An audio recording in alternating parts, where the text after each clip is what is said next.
Welcome everyone. Today I have some exciting new plants to share with you. It was actually my birthday this week and my husband took me plant shopping and he bought me some plants for my birthday, and this is the first one.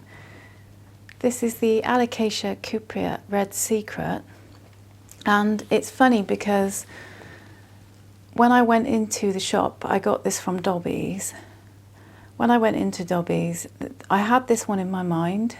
I was hoping they'd have this exact plant, and they did, so that was really nice. And yeah, my husband is really sweet. He understands the procedure now and he helps me to check for bugs and he helps me to look for the best plant of the bunch. So this was the one that I chose, and it has this beautiful leaf here, but I've just been wanting this one for a while. And the reason it's called Red Secret is because when you have light shining in from the back of the plant, it glows red. And you might be able to see, we don't have any sun at the moment, it's a very rainy day here, but you can see the kind of the red on the back there.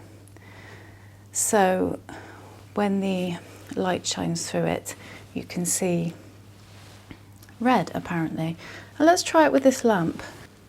Don't know if that's done anything, but yeah, I will try to show you that properly when there's actually some sun. So back to the plant, and yeah, this one was high on my Alocasia wish list. As some of you may know, I've been getting into Alocasias, and yeah, this one was one that I've been kind of stalking online. That's what I tend to do when I really fancy a plant. I will stalk it online until I decide whether or not I want it. I try not to impulse buy plants, so that's why I like to do some research first before I actually buy the plant. But I just think this one's gorgeous. It's very alien-y, and I do like Alocasias that have this kind of texture. This one almost looks like it's been spray painted, and again, I'm not sure how well it shows, but there's a sort of a red tinge, and then it looks like the kind of the creases have been sprayed with paint, sprayed kind of black, which I really think is beautiful. And yeah, I'm just really excited to grow this one, and I don't know if it will be kind of putting out any new growth anytime soon, because we are going into winter now, so it's not going to be an active growth. But as I mentioned in a previous video, I decided not to wait until spring to start collecting Alocasias, just because I think they're so nice and I wanted to start collecting them now. I thought, why wait? Let's just be in the now and start now. But if I turn it around, you can see it has kind of 3 leaves, and then it has a little one on the way, which was already partly out. It does look quite small, so I have a feeling that because it's smaller than the other leaves, it probably started to emerge when this plant was not in ideal conditions. Maybe it was being transported, or maybe it was just in a shop somewhere where it wasn't getting much light. But that's okay. I'm looking forward to growing this one next year. And something I like to do when I buy new plants is check the bottom of the pot. Ideally, I'd like to see a few roots growing through, just because that tells me whether or not the roots are nice and white and healthy, or whether they're a bit brown. So I do that when I buy a new plant and check to see. I don't take the plant out of the pot because I know some people do that, but I feel a bit weird doing that in public. So I just tend to have a look at the bottom, see if I can see any growing out.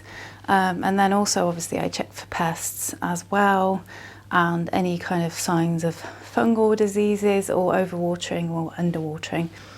And this one was very dry when I bought it. It definitely needed a water. You are supposed to keep these lightly moist, but it seemed fine and the leaves seem healthy, so I thought that it would be okay, and it seems okay. I've obviously watered it. But yeah, looking forward to seeing this one grow, and yeah, I hope you guys are excited too to see all the new Alocasias that I'm going to be introducing into my collection. I'm really excited about this one. I absolutely love it. I think it's a beautiful, beautiful plant, and yeah, next year hopefully we're going to get a bit more of a full plant. But yeah, really pleased to have found that one. So the next one, I think some of you have probably seen it because it's behind me, so I think we're going to do that one next. I was going to save it till last, but it's kind of just there and you can see it, so I figure we'll do that one next. And it is, of course, a Monstera Thai constellation. I know I'm really late to the party with this one, everyone has one, but yeah, I just haven't really bothered so far, but I saw this one and I thought this is the right time for me to get a Thai constellation, and it's a birthday treat, so I thought it was quite a good idea. But it has some really pretty leaves with fenestrations there, and this one here, this one's not hardened off yet. It's literally just on its way out, so we don't want to mess with it too much. But this one here, look how gorgeous that is. Isn't it pretty? It's got the most beautiful variegation, and it has secondary fenestrations too, which is cool. So yeah, I finally caught up with everyone else, and years later I bought a Thai constellation. I do have a Monstera elbow now, and they also had those for sale, but obviously I didn't need one. But yeah, I just saw these, they had quite a few, and I'll be honest, a lot of them had some problems, but this one seemed almost perfect, so I thought it was a good one to pick, and I just think it's beautiful. I'm actually pretty excited about growing this one, I really am. I've decided to have it next to my bed, and it's there partly because I'd like to have it where I can see it, but also I did find one juvenile thrip on this plant. Now, you might be thinking, why did I buy it then? But honestly, pests are just a thing in plants, so I did check it very thoroughly and I didn't see too many thrips, I just saw the one. So that probably means there are more, but I didn't want to let that put me off, because as long as it's not a really heavy infestation, then I don't let it put me off, because, you know, I always have the odd pest here and there in my collection anyway, and I didn't want to let that be a barrier. I did check the plant for damage and it's in good condition. It doesn't have too much thrip damage that I can see, so that tells me that maybe I caught it in time. And of course I've given it a very good clean. Now it really depends on the plant as to how easy it is to get rid of thrips. Like with this one, for example, it will be really easy for me to monitor because it's not got that many leaves, and yeah, it should be pretty easy. And I've got rid of thrips on bigger plants before, so I think I'm okay, but I think it was just one or two, but I am going to keep a close eye on it.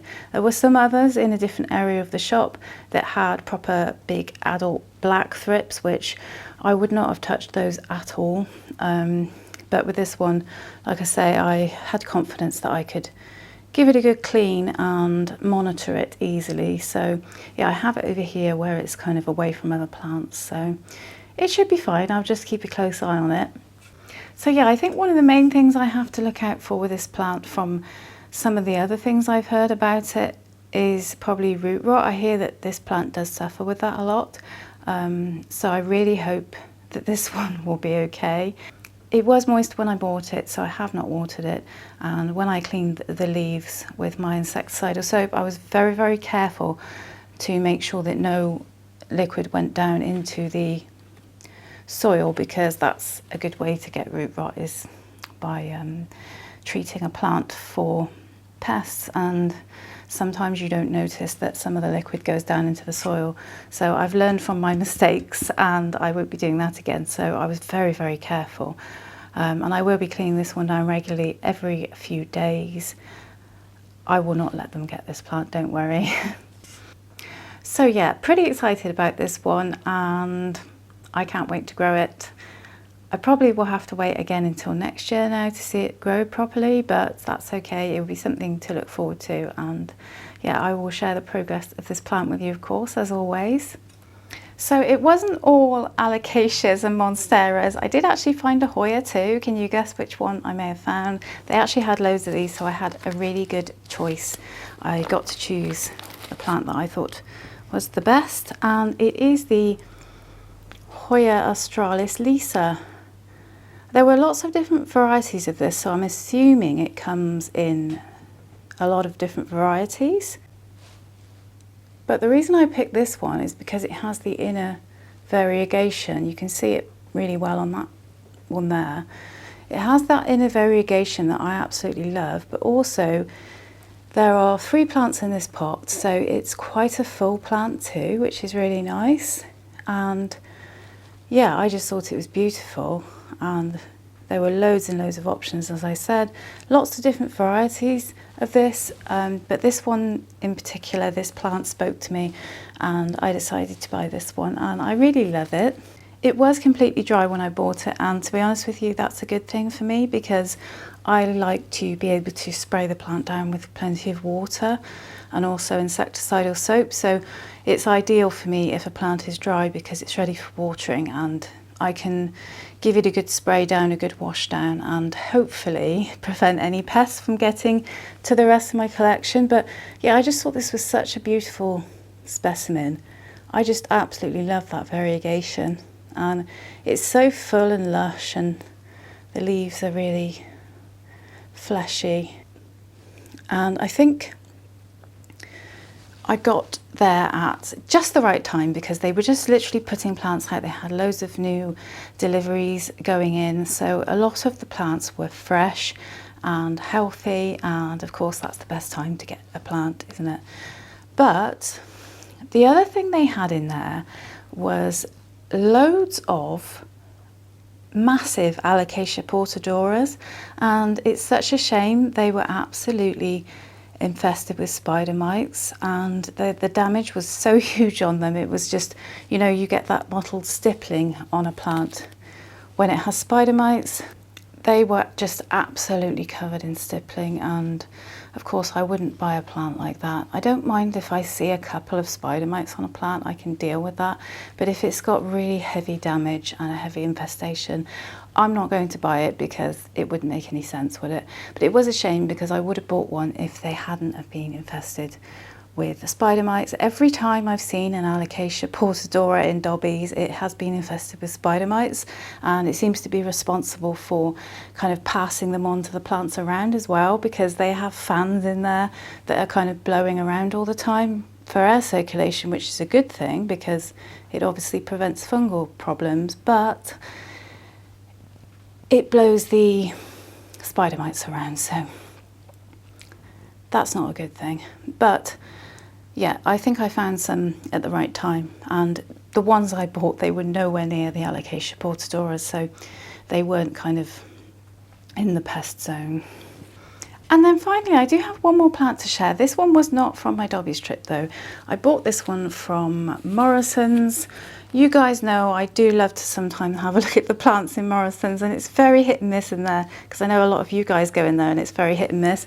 But this snake plant, it was still in there from the last time I'd gone in, and the first time I saw it I liked it, but I didn't buy it because I chose another one instead. But I went in there again and I saw it again, and I just think it's so beautiful, and it's in really good condition too.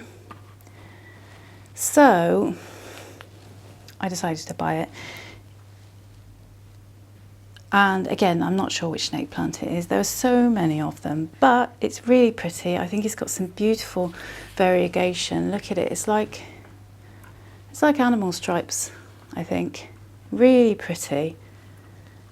So yeah, I added another snake plant to my collection too. And the great thing about snake plants is they're very, very adaptable. So I'm not sure where I'm going to put it yet, and it actually doesn't have a pot because I'm actually going plant pot shopping later today, so that will be in another video. So do stay tuned if you are interested in plant pots as well.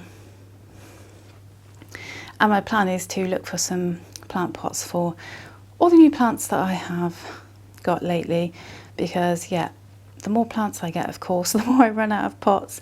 But I do really love shopping for pots and trying to choose pots that complement the plants really well. So I will be making a future video about that too, so stay tuned for that. Thanks so much for watching today. Really hope you enjoyed it, and yeah, let me know what you think in the comments, and have a good day, and I'll see you in the next video. Take care.